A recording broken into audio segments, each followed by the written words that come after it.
Breaking news. Nicki Minaj to speak at the United Nations on Christian persecution in Nigeria. Nicki Minaj don't enter the matter. You know, whenever I see this kind of message, some people who don't understand when they're talking about Christians, when they're talking about mutilations, when they're talking about killings, when they're talking about everything that that contraption called Nigeria and their terrorist government are doing to the Christians. My brother, you have to think about the people of all the eastern region, both the ones in the southeast and the ones in the south.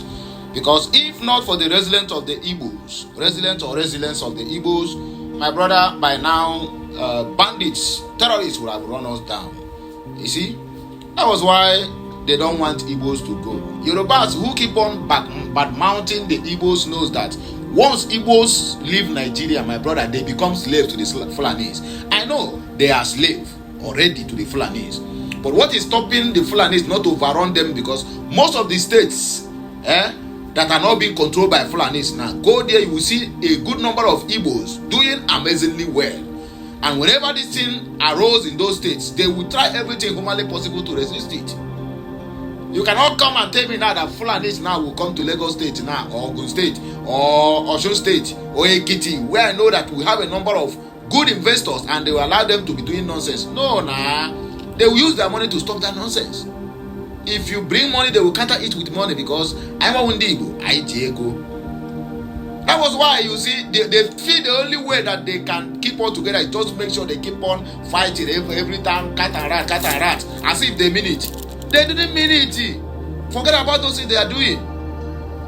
Any day they slack and said, okay, people can go. Okay, if they don't like Igbos, if Yoruba don't like the Igbos, why then they cannot full street and said, federal government, please allow these people to go. Let them try it, my brother. They will become a slave overnight. But they know, their leaders know. That was why they put this ethnic, this ethnic war between these two. The more they keep fighting war, the more the leaders are becoming richer and richer, and the poorer ones will be busy defending those that is oppressing them. So Nicki Minaj don't step into the matter. In fact, Nneka Minaj, wait I give up now because if they check this girl line, forget this picture where he look like Mami Wata. Only always voted Daki. Nicki Minaj, Shakira, where they call this one? This one will come from Barbados. Where don't come out say in line say na from Igbo. Even Butu Banton of Jamaica, all of them say all of them na Igbo line na war for you. Anyway, Nicki Minaj have joined the call for the independence of Biafra. That is the way I put it. If you like, if you don't like, up to you. Nigeria among countries where Christians face persecution. Pope Leo number XIV, which is number 14, if I'm not mistaken. Nnamdi Kanu, UK is enabling the persecution of their citizens by Nigerian government. American veteran of Igbo descent, I don't speak this one. And according to U.S. city, U.S. city elects Nigerian Nneka Minaj as deputy mayor. Why I bring this news now? I'm not supposed to bring this news, but why I bring it now is you see we see how they write it. You see how this stupid online newspaper write it. U.S. But if Nabatin now you will see U.S. have jailed an Igbo man. They will not even put Nigeria. But now because this one now is doing well now, it becomes U.S. city elects a Nigerian Nneka. Now thunder we go fire all of on is still the do press up for Bangladesh. That lieutenant we confront Wike, they don't try to buy that go. You know, our people always say, you see, Nelson Wike is going down very soon. The blood of the people he murdered in Obi will push him until he assassinates this boy. Then they will tell him the last prize. He is pushing to assassinate this guy. The guy just escaped assassination attempt in Abuja yesterday. Lieutenant Yerima escapes assassination attempt in Abuja. Courtesy of Wike because he is a one kind useless idiot. He don't know that thing that is pushing him will push him to his death, and will celebrate it. How he murdered our people in Obibu, that is how they are going to slaughter him like a cow. I am unapologetic about this word I use. Do you know how many people this man that useless? Do you know how many Biafrans, how many families that they never recover from the shock since 2020, courtesy of Nyesom Wike. Anyway, my people, now here we go to start this news. I beg, if you like, share. If you watch, finish, like, share, comment, and keep subscribing, keep following us in all our social media platforms. U.S. rapper Nneka Maraji Betty Nneka, popularly known as Nicki Minaj, is set to speak at a United Nations UN event in New York this Tuesday, which is tomorrow, to address the jihadist violence against Christians in Nigeria, mostly people of the Southeast. The hip-hop star will be joined by the U.S. ambassador to the United Nations, Vows, and President Donald J. Trump advisor Alex Brucewaite, who is the convener. Time senior political correspondent Eric Kotlesa disclosed this via X late Sunday evening, confirming the report. The U.S. envoy to the United Nations, Vows, described Nicki Minaj as not only arguably the greatest female recording artist, but also a principled individual who refuses to remain silent in the face of injustice. He added, "I am grateful she is leveraging her massive platform to spotlight the atrocities against Christians in Nigeria, mostly the people from the Southeast." Reacting to Ambassador Wild's post, Minaj said, "I am grateful to be entrusted with an opportunity of this magnitude. I do not take it for granted. It means more than you know." She emphasized that she would never stand down in the face of injustice, adding that the influence God has given her has a bigger purpose. United States President Donald J. Trump recently alleged that there is an ongoing Christian genocide in Nigeria and announced that he was designating that nation as a country of particular concern and called on members of Congress to take immediate action. Nicki Minaj, Nneka, swiftly commended Trump for condemning the killings of Christians in Nigeria. Nigerian government denied claims of religious violence in the country, saying the insecurity in the country is not religiously motivated. Despite the Nigerian government's rebuttal, the U.S. has remained keen on the issue. The upcoming UN event with Nicki Minaj is America's latest effort in addressing the alleged Christian persecution all in Nigeria. Moving forward, Nigeria is among the countries where Christians face persecution. Pope Leo SIV. Pope Leo has included Nigeria among countries where Christians face persecutions. The others include Bangladesh, Mozambique, Sudan, etc., etc. The pontiff posted the list on his official X account on Sunday. He expressed his concern over frequent attacks on Christians, communities, and places of worship. I think especially of Bangladesh, Nigeria, Mozambique, Sudan, and other countries from which we frequently hear of attacks on communities and places of worship. God is a merciful Father who desires peace among all his children, the Pope wrote. The Pope's statement comes amid a decision by the U.S. President Donald J. Trump to disgrace Nigeria as a CPC, country of particular concern, due to the reports of religious persecution and violence. But the Nigerian government has rejected this classification, affirming that the country remains secular. Nnamdi Kanu, UK, is the one enabling the persecution of their own citizens by Nigerian government. American veterans of Igbo descent claims. The American Veterans of Igbo Descent, AVD, an association of retired and serving United States military personnel of Igbo origin, has accused the United Kingdom of enabling the persecution of its citizens. Nnamdi Kanu by the Nigerian government. Kanu, leader of the indigenous people of Biafra, IPOB, holds a British passport. In the statement signed by its president, Dr. Sylvester Onyia, on Monday, which is today, AVD insisted that Kanu cannot be tried and convicted with a non-existent law. Kanu and his defense team have been arguing that the Terrorism Prevention Amendment Act of 2013, under which he was charged, had been repealed by the Terrorism Prevention and Prohibition Act of 2022. In the statement titled, "A Death Charge Cannot Kill a Living Man," AVD accused the UK of keeping silent on the face of glaring injustice meted on Kanu by the Nigerian authorities, stressing that the United Kingdom cannot pretend not to know about the unlawful nature of the trial. AVD said the UK government's silence on the matter amounted to active complicity. The statement read, "The United Kingdom cannot pretend not to know, and its silence has crossed the line into active complicity. The United Kingdom, the country whose citizens is being subjected to this legal monstrosity, is full aware of what is happening in Nigeria, yet it has chosen silence, indifference, and diplomatic paralysis. This silence is not neutral, it is not passive, or rather, it is not passive. It is not merely irresponsible.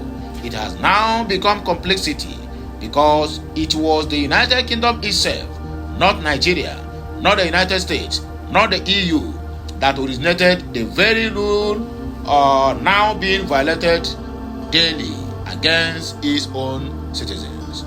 Over 300 years ago, the UK, through Lord Camden in Antique versus Carrington, 1765, 19 Howell State Trials 1029 at 1066, lay down the foundational principle: if it is law, it will be found in our books. If it is not to be found there, it is not law.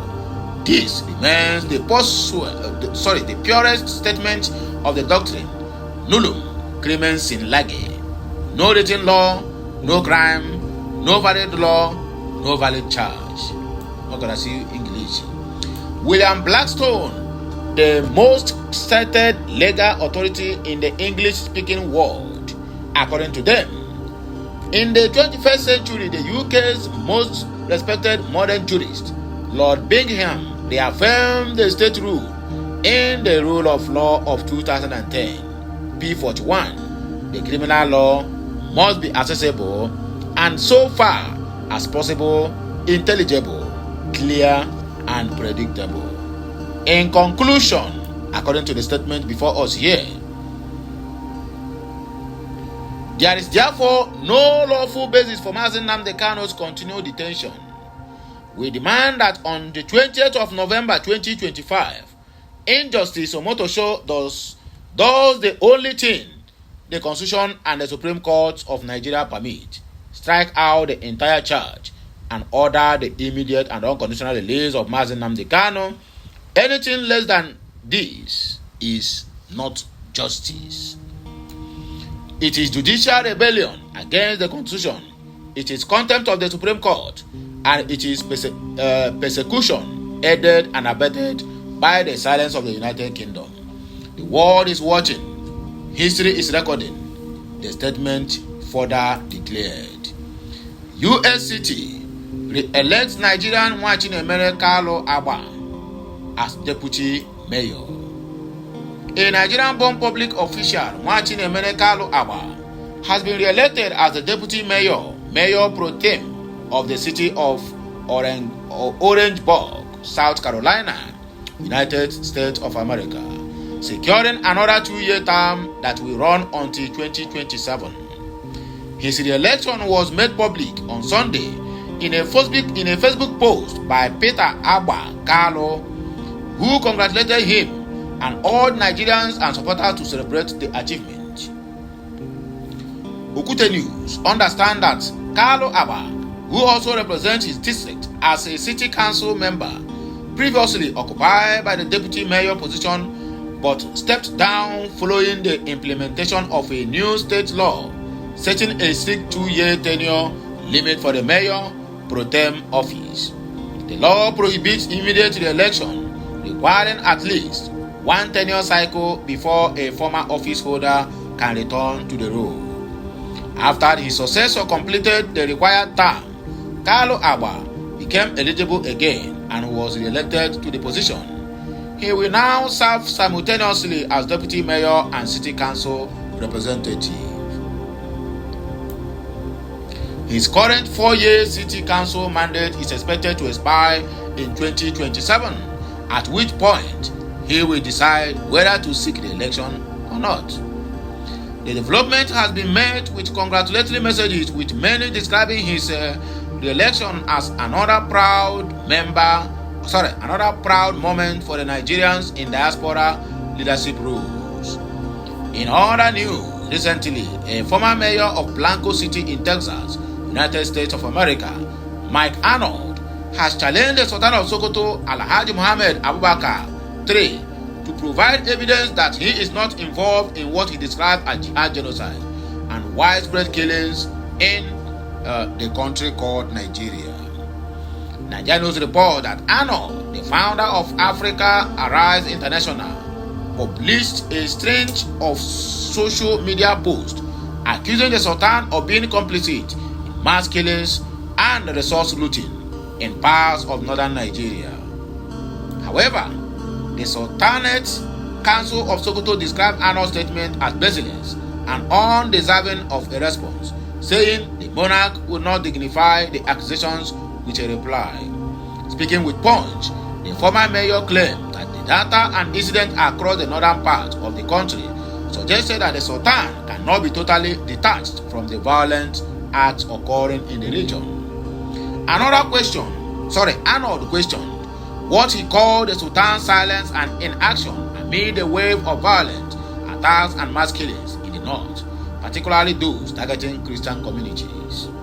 He said the evidence points to there being an intelligent designer of this whole diabolical machine of jihad, genocide, conquest, displacement, and resource extraction. There are many provable data points, and I believe the point paint a picture that demands the Sultan to be investigated for these things, according to Arnold.